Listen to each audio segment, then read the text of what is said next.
Today's horrific tale is a published piece by the brilliant author J.T. Haven, aka J.T. Morse. Join us as we present to you The Lion, the Witch, and the Walrus.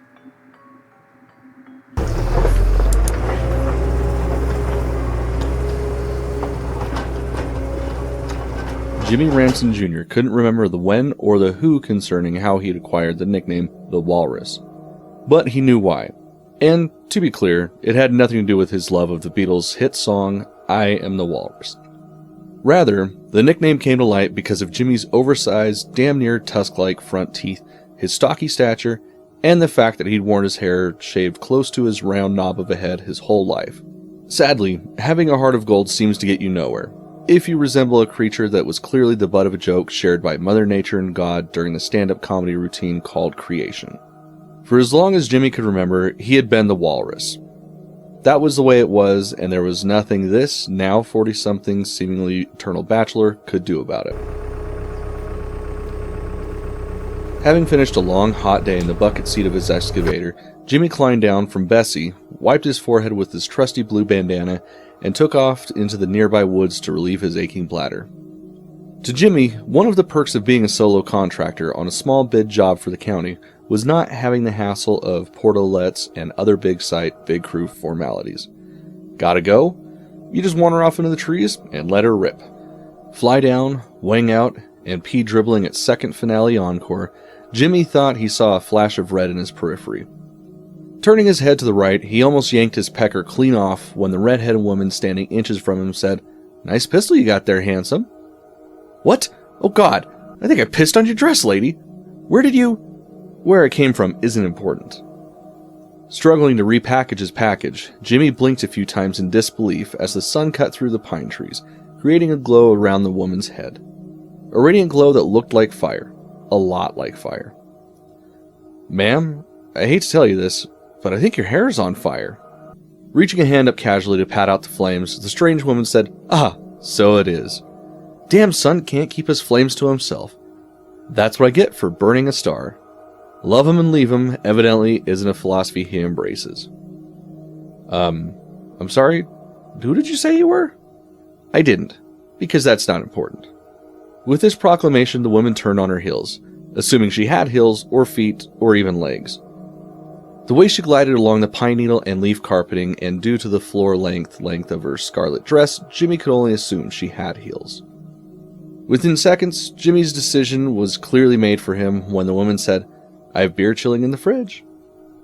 Decision made. Jimmy followed her deep into the forest without further question. Eyes closed, Jimmy Ransom Jr. heard strange noises and smelled strange smells. He questioned whether he might be in a zoo. Maybe the lady in the forest ran a petting zoo or an exotics ranch. Quite a few of those places had popped up in the area lately. Great for locals and tourists alike. Also, they were a perfect place to take a date, or so the billboards claimed. Jimmy wouldn't know, he had never been to one, on a date or otherwise. Carefully, as if testing the waters of a pond with a toe before midnight skinny dipping, he pried one sweet tea-colored eye open. Holy shit! He was hanging maybe 30 feet up, looking down onto an open sandpit encircled by metal cages. In the cages were animals of all sorts, from bears to boa constrictors to lions. Goddamn lions! Glancing down his horizontal body, Jimmy saw the ridging and canvas that held him aloft. It looked like the kind of setup a hang glider might use. Not that Jimmy had ever been hang gliding, but he'd seen them on TV at least once. A cocoon of black, shiny fabric supported him from just under his armpits down to his ankles. Arms tucked in by his sides, he realized his hands were tingling as if they were asleep. "Ah, you're awake. Welcome back, handsome." Standing between a caged white tiger and a prison gorilla that looked like a pissed-off cousin of King Kong was a woman from the woods. "Where am I?" is what Jimmy wanted to ask. However, his mouth appeared to have been sealed shut. Running his tongue along the inside of his lips, the captive blue-collar fellow felt twine running vertically inside his mouth. Holy shit, take two! The bitch in red had sewn his mouth shut. Daddy had always warned him about gingers. "Oh, don't be upset about the handwork I did on your mouth. Might be a bit sore when the numbing agent and pain meds wear off, but more than likely, you won't live that long. So, it won't matter." Jimmy's head pounded, and his heart raced. Between beats and pounds, he tried to remember anything and everything that had happened after he had followed her home. He recalled he had not seen a driveway in front of the crumbling Victorian mansion, only a slightly overgrown walking path. No power or phone lines that he could see, but so much of that was run underground these days that he wasn't too surprised by this. No mailbox or even slot on the door, but maybe she had a post office box in the nearby town of Cold Spring. All in all, an odd sight in the middle of the national forest, however, not odd enough to send him fleeing for his life. He remembered entering the house via a creaky front door and following the woman into an old-timey parlor or sitting room of sorts. Lots of maroon velvets and yellow-aged lace. The red-headed stranger encouraged him to have a seat in a high-backed leather chair. Following this, she had said she wanted to slip into something more comfortable, then would snag him a beer. While waiting for her to return, Jimmy thought he might have dozed off briefly, but he wasn't sure. When she finally came back into the room, though, he snapped awake, wide awake. Her red floor-length gown had been replaced by a red and black zebra-striped bra and panties set, the kind only those type of women wore. There were 2-inch-long zippers across each nipple region and a longer, wider zipper guarding her hidden lady treasures. "Like what you see, big boy?" the mysterious woman had asked. All he'd been able to do in response was clear his throat and nod in a wide-eyed appreciation. Physically back in the present, Jimmy mentally replayed the memory of their sexual rendezvous, including the odd-tasting beer he had lapped from her belly button, lower back, and about half a dozen other unmentionable places. He would have continued the pleasurable playback, however, the fabric that suspended him from the ceiling was starting to tense southward embarrassingly and painfully. Besides, Jimmy couldn't seem to remember anything after he had reached the "oh" moments. Everything in his memory, after that, faded to a fuzzy black. "Oh, lover boy, you about ready to come down and play? Are you feeling sufficiently rested and ready to run?" Lady Sexy Von Crazy called up to him as she sauntered over to a red button affixed to one of the gray cement blocks that made up the walls. As she depressed the button, 2 things happened simultaneously. The rig Jimmy was cocooned in sank toward the floor and the animals all fell into silence. Eerie, complete silence. Starting to officially panic, Jimmy jerked his head around looking for any hope of escape. Nothing. He couldn't see any plausible way out of his current predicament. Stopping the wench, or whatever mechanism she was using to raise and lower the rig, about 3 feet from the floor, she smiled and winked at her captive. "We're going to have so much fun. Just you, me, and... who will it be this time?" Walking around the assorted cages, the woman addressed the inhabitants in turn. "Maybe Jacob, the anaconda. He's a slippery one with a foul squeeze. Or how about Travis the panther? Sleek and sexy with a nasty, toothy attitude. No, I know who hasn't been out to play in a while. How about you, Marcus?" With utter terror, Jimmy allowed his eyes to meander from the woman's face down to the cage she stood beside. Beyond the shiny, silver bars crouched, as if ready to pounce, the biggest lion Jimmy had ever seen. On TV or in a zoo, of course. The tawny beast's eyes were the size of baseballs, and his canine teeth were, believe it or not, significantly larger than Jimmy's own front teeth. Yes, the lion, the witch, and the walrus. What a story this will be to share with my devotees. The thought of people following or worshipping this batshit crazy lady was beyond thinkable for small-town southern boy Jimmy Ransom Jr. But wait, hadn't he willingly followed her into the forest? And prior to his waking half-hour or so ago, hadn't he worshipped at her feet as she spanked him with a yellow plastic fly swatter and called him names that would make sailors blush? Shame and regret coursed through his veins, straight to his weary heart. "Give me a few minutes to slip into something more appropriate. Would you like another beer?" Silly me. I forgot that I laced your lips shut. "Oh well, I guess there'll be no last supper or final bit of frothy hops for you, my handsome boy. Sorry. Be right back." Once she'd vanished down a side hall, Jimmy did his best fish in a net impersonation, flipping and flopping as best he could, regrettably realizing that she'd bound his ankles together and his arms still seemed to be asleep or in a drugged state. He might as well have been a mute paraplegic. All he could do was wait in abject terror for her to return, which came sooner than he would have liked. Sauntering back in, the witchy woman, previously wearing the red dress, then trussed up in the black and red zebra bra and panties, then back to the red dress, now donned a pair of skin-tight black capris, knee-high riding boots, a clinging red spaghetti-strap tank top, and a safari hat. Jimmy took a moment to rack his brain, searching for the term for that unmistakable style of hat. one like the historical explorers wore. A kind of hard hat for the jungle bound. What were they called? Pitch hats? Pint hats? If there had been an audience viewing this scene, they would have been yelling the name at the screen and throwing popcorn at his dim-wittedness. But try as he might, Jimmy couldn't recall a name. Sorry, viewers. Maybe later. Here I am! I'm back! The woman announced as she did a ta-da type of gesture that made Jimmy roll his eyes and exhale in exasperation. Let me get Marcus into his starting position, then I'll come back for you, Mr. Walrus. Jimmy watched as the woman pulled a small remote control from her cleavage and pushed one of the buttons. The lion's cage began to roll along a track towards the wall to the right side of the room. Along the wall were 5 metal roll-down doors like those used for individual car garage bays. As the cage approached, the middle door rolled up and the cage passed through. Glaring light prevented Jimmy from seeing what was beyond the door. Bye-bye, beastly baby. Mama will see you soon. She raised a hand and wiggled her scarlet-painted fingertips towards the exiting cage and its inhabitants as the two disappeared behind the lowering metal door. Then she turned to face the prisoner. Now to prep you for the festivities. Walking over to the wall-mounted controls she'd pressed earlier, the witch, as she'll be referred to from now on, whacked the button and Jimmy slammed to the ground, silky cocoon and all. What looked like soft sand turned out to be tightly packed sand. Jimmy grunted on impact. Oh, did I hurt my little walrus of a lamb? Me so sorry. Baby talk did not do anything for Jimmy in this precarious moment. In fact, if anything, it enraged him further. As did the realization that he still couldn't move the upper half of his body. At all. No action of shoulders, arms, or upper torso. He could rotate his head, and he could move his legs to the extent that the ankle bindings allowed, but that was it.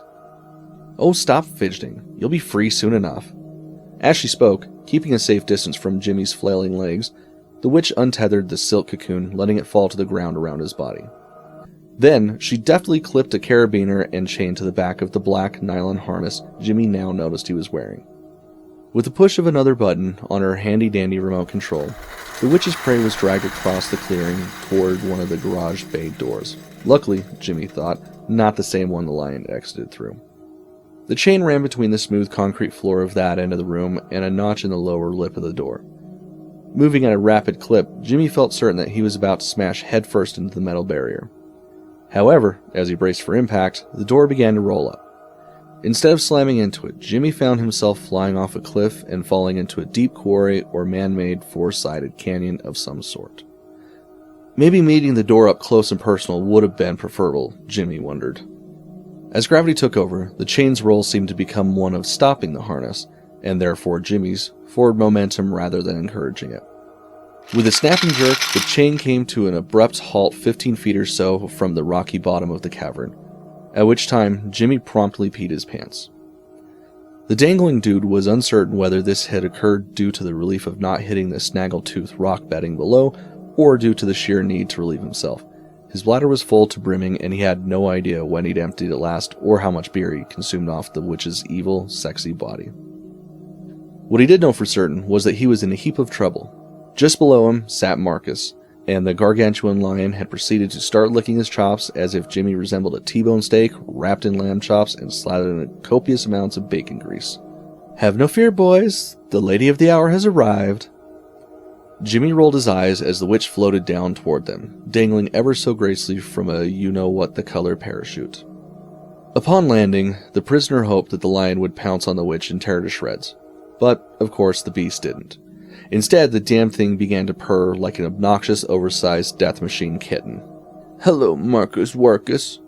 After unclipping herself from the parachute, the witch patted the lion's head and made kissy noises at it. Are you hungry? Doesn't walrus sound like a tasty treat? Jimmy, what do you think?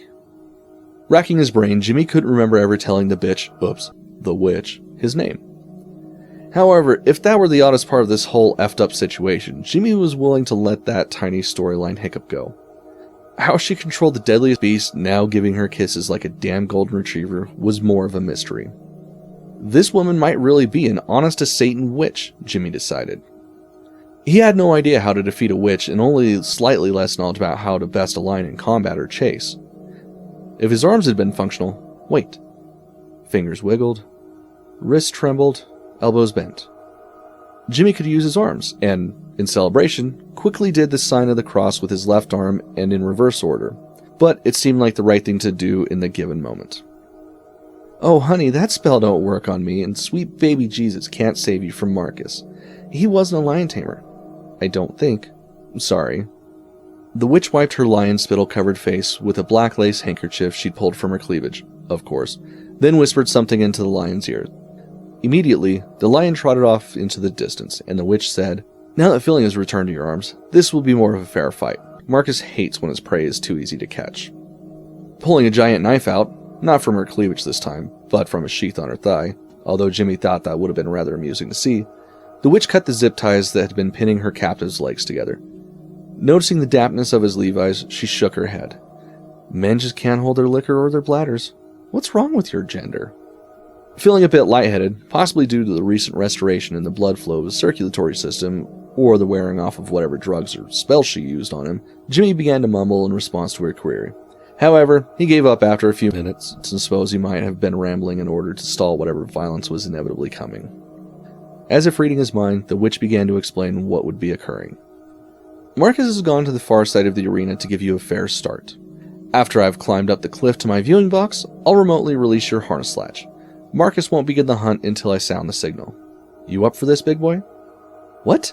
Who in their right mind would be up for whatever this insanity was?" Before Jimmy could wrap his brain further around the whacked-out situation or figure out a strategy for avoiding being Marcus's lunch, the witch disappeared somewhere behind him. With a click, Jimmy felt the harness give way and fell onto the rocks below. Adrenaline masked the pain of his scraped shin, bloody knees, and raw, bleeding palms. As a loud horn sounded, Jimmy jumped up, more like a jackrabbit than a walrus.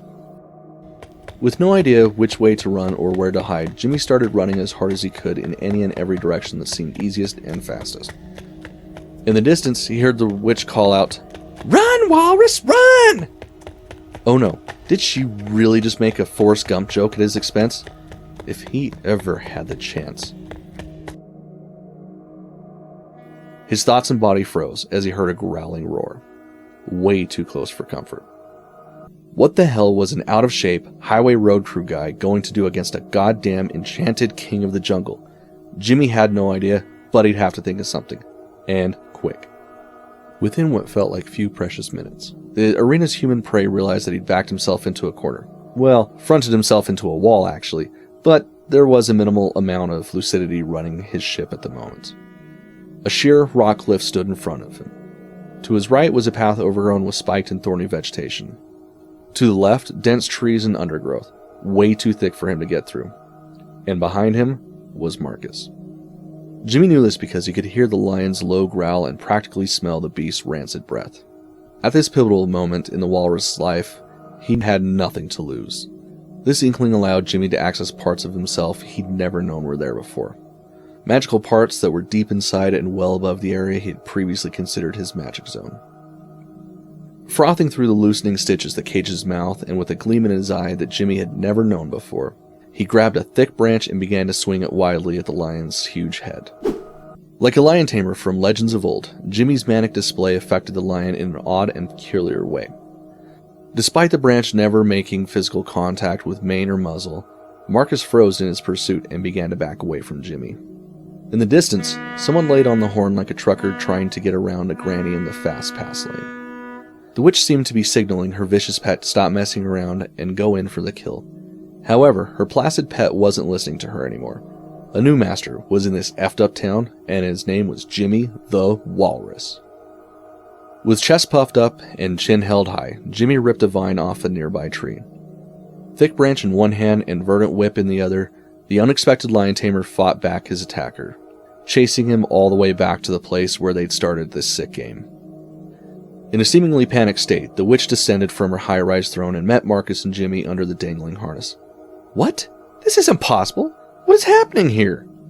Using his stronger-than-average tongue to work his threaded lips free, the walrus stretched the aching flesh of his face, then replied, "Bitch, your pussy just got walrus whipped!" To which the witch burst out in laughter. Not a giggle or a tee-hee-hee, but gut-busting, tears-gushing, guffawing laughter. Stunned, Jimmy wasn't sure what to do or say, so he simply stood in his warrior pose with leafy whip and bark-bound weapon in hand. Once she'd regained her breath and composure, the witch turned to her fanged companion and said, "Okay, boy, he's all yours." As blood flew and fangs ripped flesh, Jimmy's last thoughts were about what an amazing one-liner that would have been for a hero of an action movie, and how glad he was that those were the last words he would ever utter. Now, if only the bitch had recorded them, he would be the next viral internet sensation. Even if it would be posthumously. Oh, and, he didn't forget, 2 words popped into his head at Jimmy's moment of death. Piff helmet. He had remembered, before it was too late. Thank goodness, that changed everything. Thus ends the moralless story of the lion, the witch, and Jimmy, the walrus. We hope you've enjoyed it. If not, go find a lion and witch yourself.